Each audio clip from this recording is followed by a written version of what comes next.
Hello guys, আসসালামু আলাইকুম। আজকে আমরা রান্না করতেছি জামালপুরের ঐতিহ্যবাহী মেন্দা। এটা কিন্তু কোনো আয়োজনের মেন্দা না, সকলে মিলে খাই। মজে সেদিন পাক করছিল বাবুর্চি বিরিয়ানি, আজকে পাক করতেছে মেন্দা। রমজান পানি দিয়ে নিয়ে সুন্দর করে গৈসা মরিচা সসপ্যানটা দিয়ে হেরে একদম ফিটফাট করে ফেলাইলো, পরিষ্কার করে ফেলাইলো, যাতে আমার খাবারটা খুব সুন্দর এবং ভালো পরিষ্কার পাত্রে আমরা রান্না করতে পারি। বাইস্তারে লইয়া হেরে আমাদের এই সসপ্যানটা রমজান মিয়া সরাই লইয়া যাইতেছে, একটা ভালো জায়গায় রাখলো। এখন আমরা গোস্তটি লইলাম, গোস্তটি পরিষ্কার করার জন্য হাতে পলিটা ব্যাগ ম্যাগ ছিঁড়া মিরা লইলাম, লইয়া হেরে এখন চিন্তা ভাবনা করতেছে একজন। এই যে আঙ্গুর মেন্দার মশলা, এটা ধরো, যে পেঁয়াজ, রসুন, কাঁচামরিচ, অন্যান্য মশলা, আর নিচে আছে প্রচুর পরিমাণে এই যে আদা বাটা, জিরা বাটা ইত্যাদি ইত্যাদি।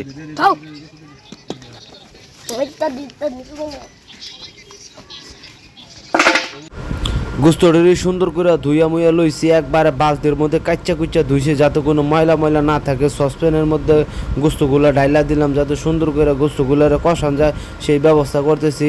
আরও গোস্তগুলো আছে ওইগুলো বালতির মধ্যে লইলাম, বেশ কিছু মশলা টসলা লইলাম, স্বাদের মশলা।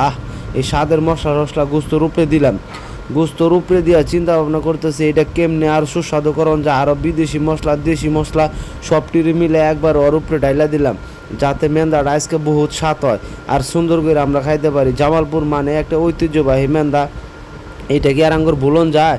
সেই কারণে আমরা চিন্তা ভাবনা করতেছি যত ময় মশলা আছে সবটি দিব। একবার কাঁচা মরিচ মরিচ সুদ্ধা দিচ্ছি, যাতে একবার খাবারটা সুস্বাদু হয়।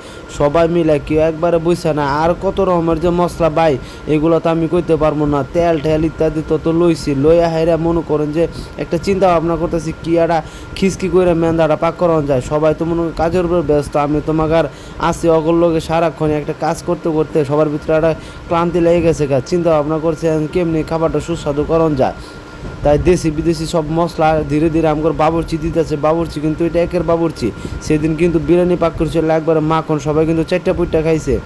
সেই দিক দিয়ে আমরা কিন্তু বাবুর্চি এটা রেডি রাখছি সবসময়। আপনার চাইলে এই বাবুর্চি আমরা দিতে পারি, কোনো সমস্যা নাই। বাবুর্চি হলো একের বাবুর্চি। বাবুর্চি থাকে মাইমিসিং থেকে ছুটিতে আইসে, আমগুলো ছুটিতে আইসে 2 দিন মাগার রান্না বান্না একবারে উড়াদোলা চালাই দিল, যাতে পোলাপানের পকেট পুরা ফাঁকা করে দিছে। কিন্তু খাবারটা মাগার খুব সুস্বাদু হয়েছে, একবার তেল মেল দিয়ে ময় মশলা দিয়ে। একটা চিন্তা ভাবনা করতেছি এত ময় মশলা দিতেছে মাগার পেটই জ্বলে নাকি। তা মনে করেন যে বাবুর্চি তো একদম প্রসিদ্ধ বাবুর্চি, পেট মোট জ্বলবো না। চিন্তা করতে যে কেমনি কি করা যায়। বাবুর্চি তো মাগার হালায় সব কিছু দিয়া ফেলাইলো, হ্যাঁ এত সুন্দর খাবার কি করা যায়। একটা হাতা মাথা লইয়া ছোট ভাই একটা লারা মারা দিয়ে একবারে সবটি আওলাই মালা নিল, মশলা দিয়া কেমন জানি একটা ঘানি ভাই পাই বলো, কালারায় বললো, মনে হইতেছে ওইটা যদি খাইবা লাই লাইরা কইতেছি হইতেছে মেন্দার কথা কই এরা সবার জানান দিছি। ওরা তো সবাই আছে যে আমি কি করতেছি মাগার তো একবারে বন্দি করে রাখছি ক্যামেরায়। যাই হোক সুন্দর একটা পরিবেশ ছিল, বৃষ্টি ছিল না। কষাই মশাই মাংসটি এমন কালারফুল করে ফেলাইছে, পুরো লাল হয়ে গেছে। আমার তো জি ভাই মাগার জলায় পড়তেছে। চিন্তা ভাবনা করতেছি কখন যে হইব, কখন যে ক্যাত করে খাই ফেলামো। এটা তো আমার আর সইতেছে না। আমার মতো সবাই আছে যাদের আর সইতেছে না। তো আমার বাবুর্চির পিছে আমার হাত লাগাতেছে আর বিদেশি মশলাগুলা সঙ্গে দেখতেছে যে কেমনে এই মশলাগুলো সুস্বাদু দিয়ে খাবারটা বানানো যায়। একের একটা বাবুর্চি কিন্তু মাগার পাইছি।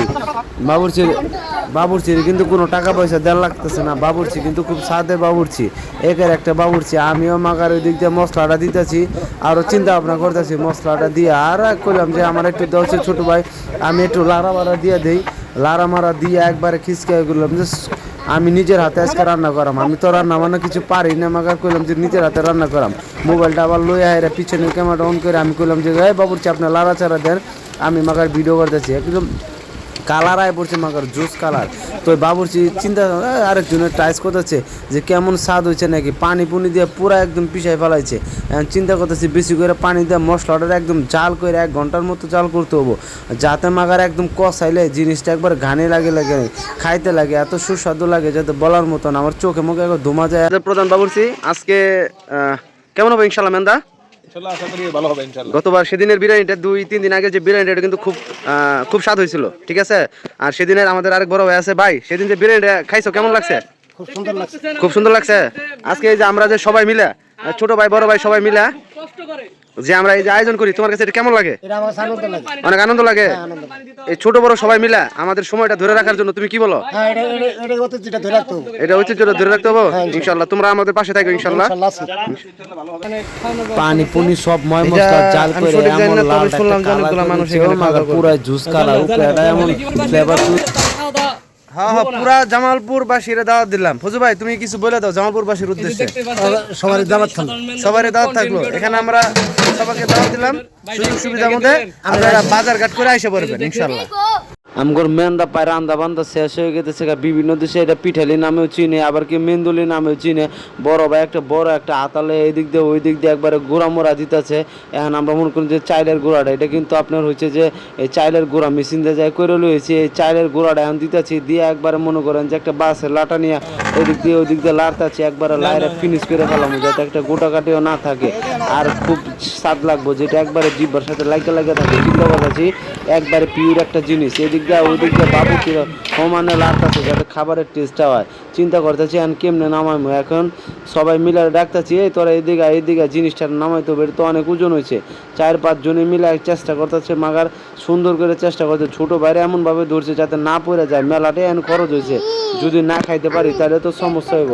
এই কারণে সুন্দর করে নিয়ে আয় ওরা একটা ভালো একটা পিওর জায়গায় রাখলো। এখন চিন্তা করে যাচ্ছে এই খাবারটা আরও সুস্বাদু করবার গেলে তো আরও ময় মশলার ভিতরে দিতে হইব।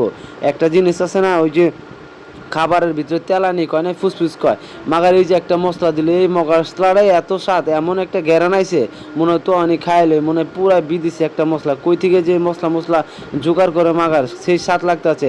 এখন চিন্তা করতেছে এটা তেলানি নাই কি করবো, তেল এক বোতল ডাইলা আপনার হচ্ছে কি পিঁয়াজ মরিচ ডাইলা আবি ডাইলা একটা ভাজা দিতেছে বেরেস্তার মতো। এগুলো ভাজবো ভাইজে মনে করেন যে একবারে চটচটা করে ফেলাবো। এটা দিয়ে পরে তেলানি দেবো। তেলানি না দিলেও তারপর কোনো স্বাদও না। যেমন হচ্ছে আমরা ডাইলের ভিতরে একটা তেলানি দিই, দিলে পরে একটা ছেক করে একটা ছেনা হয়। এই ছেনা এরা পুরা জিনিসটা মাগার একবার সুস্বাদু করে ফেলায়। এমন একটা জিনিস হইব আজকে মাগার পুরা খাওয়ানো হয়ে যাবো গা, যাতে আমরা বুঝি যে আসলে মেন্দার কি স্বাদ। বাইরের মানুষ তো মেন্দার স্বাদটা বুঝে না। আমার জামালপুরে আসলে পরে মেন্দাটা খাইতাম, এটা ছাড়ার সাথে সাথে একটা ছেন্নত করে একটা শব্দ হয়ে গেছে গা, মনে হয় যে কী হয়ে গেল, একটা বোমা বাসটা ওই ওর ভিতরে। খুব সুস্বাদু একটা খাবার। আপনারা জামালপুরে যারা বাইরে আছেন তারা অবশ্যই আইবেন, আপনাদের দাওয়াত রইল। চিন্তা ভাবনা করেন না আইলে ফিরিতে খাওয়াই দেবেন একদম তরতাজা বানায়া। আর এটা তো আমার ঐতিহ্যবাহী খাবার, আমরা তো জন মঞ্চে যাইতে খাইতে পারি, কোনো সমস্যা নাই। আপনাদের হয়তো বা ভাবতে পারেন এই খাবারটা কেমন হইতে পারে, আসলে এই খাবারটা খুবই সুস্বাদু, বর্তমান সারা বাংলাদেশে ছড়াই গেছে গা।